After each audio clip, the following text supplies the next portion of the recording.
Alright guys, so since the RAV4 videos are the videos that have the most views on my channel, I figured I'd do a little 200k maintenance video here. The RAV4 just hit 200,000 miles a few weeks ago.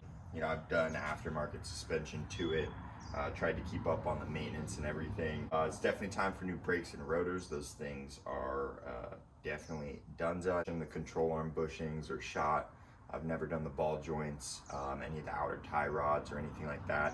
Everything except for the shock and strut. I'll probably have to get a replacement for those later on down the road. We're also going to be doing, like I said, brake pads and rotors. I'm going to be putting a new accessory belt on, and I also noticed that the passenger axle, the CV boot just ripped open a couple months ago, and honestly it's been flinging grease everywhere for a while, so I'm gonna have to clean that up. We're gonna replace that passenger axle again. If you've seen my last video, that's usually a pain in the ass, but hopefully because I greased up that bearing, and you know, hopefully it's not seized in that bracket like it was last time. Got the car jacked up. I'm gonna get started. I did forget to mention that I just did a bunch of a fluid change. I got the brake fluid replaced because it's been probably 100,000 miles since I've done that. Brake pedal was getting real soggy. Got the transmission fluid replaced, or the coolant all replaced, and then I had them do an oil change because it was for free and might as well. So yeah, let's get started. All right, so things have escalated rather quickly here. There's some pretty good videos on how to remove the control arms, which I have the passenger side out. Pretty much what you have to do is drop the subframe a little bit. You can see the bolts out there and it's just kind of hanging. I have a couple bolts holding it in on the other side just to give you enough room to get to, where is it? That bolt that's right there. So there's a bolt that's, you know, goes in that way, but the oil pan's in the way, so you literally have to drop the subframe a little bit to get to it on both sides. So that sucks, but pretty much got everything torn off because I have new outer tie rods, I'm doing brakes, I have new end links, all of that stuff. So took everything off and then realized that I ordered the wrong axle seal. I ordered this one, and I don't know, but the inner diameter is way too big for it to be the right one, and I do not have a part store that has that in stock, so I ordered it. Hopefully it will be here tomorrow. So unfortunately I'm not going to be able to get the axle seal or axle put back in today, but what I can do is pretty much put all of the suspension and brake components, all of the new ones on, and get it all ready to go in. And another issue that I encountered is this freaking ball joint nut. I kind of stripped because I tried to undo it while it was on the car and it was not coming off. So I figured I pretty much have to take everything off for the suspension up anyway, so I just took the whole knuckle off. And now I'm just having a real big pain trying to get that ball joint nut off. So yeah, I'm gonna try and get that off, get all of the new suspension pieces put into place, and move on to the other side because I'm gonna have to wait till I get that axle in. So sick.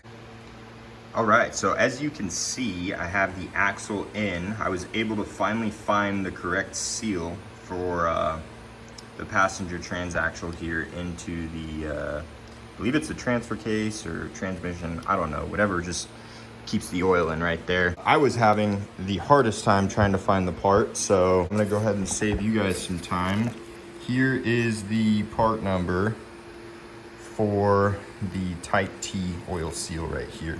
I think a lot of different Toyotas use it, but yeah, 903-1135056. I just called the dealership, they had it in stock, I was able to pick it up. So yeah, now we are in the process of doing the control arm on the other side over here.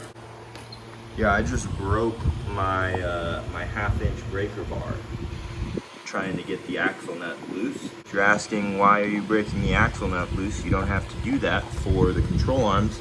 I do because this ball joint is also rusted and I rounded off the nut there. So yeah, the rusted ball joints easily added it doubled the time for this because I had to break out the angle grinder and cut off the ball joint on the other side. I'm probably gonna have to do the same thing over here after I go get a new breaker bar. So yeah, kind of kicking my ass here, but we're making progress. I'm gonna go get a breaker bar and I'll likely follow up with you guys some other time. All right, people, don't mind the absolute mess. It's been about 2 days and the ball joint nut was definitely rusted off on there, and I stripped it, big surprise there.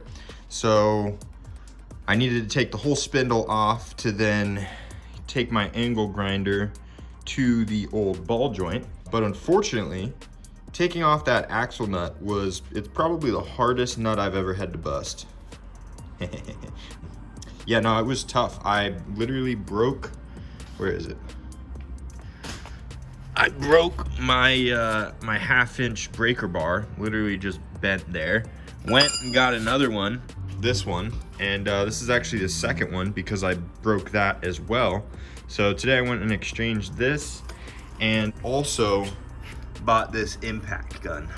I should have bought this impact a long time ago. That thing is awesome.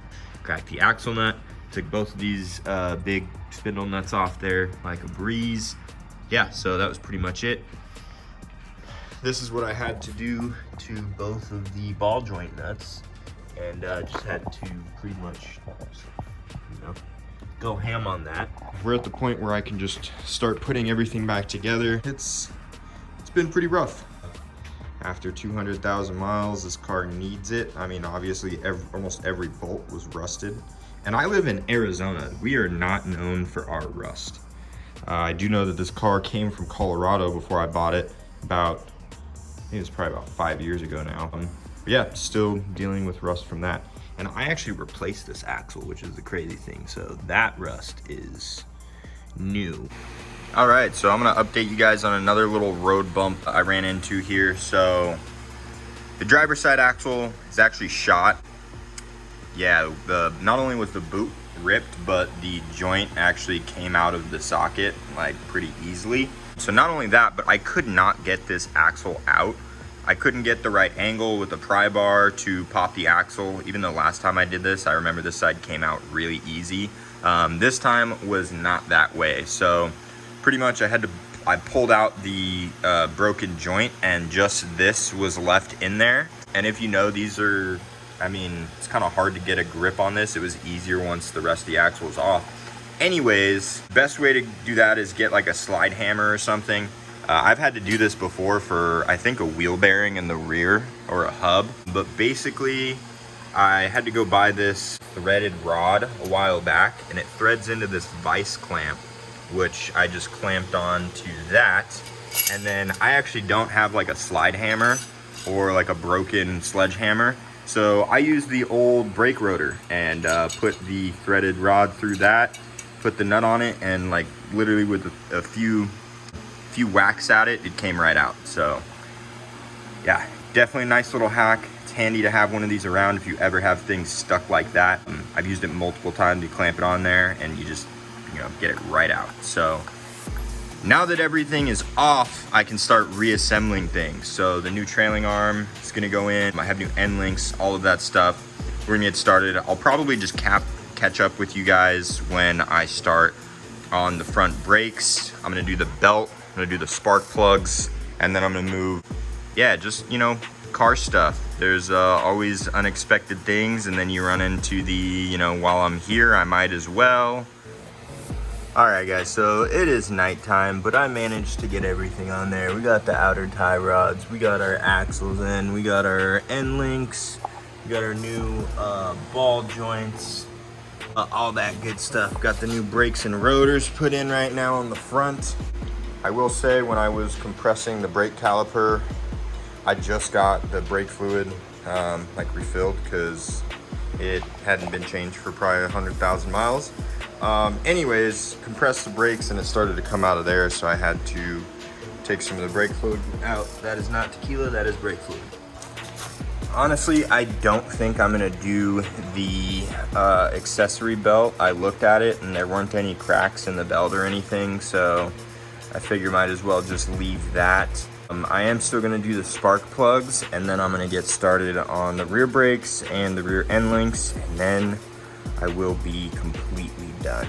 If it wasn't for the rusted ball joints and, you know, the crappy axle nuts stuck on there, it would have been a lot smoother, but you know, that's working on cars. Cars are pain. All right, guys, so the 200,000 mile service has been done on this. Changed out the spark plugs. I got the rear end links changed, did all of the brakes and rotors.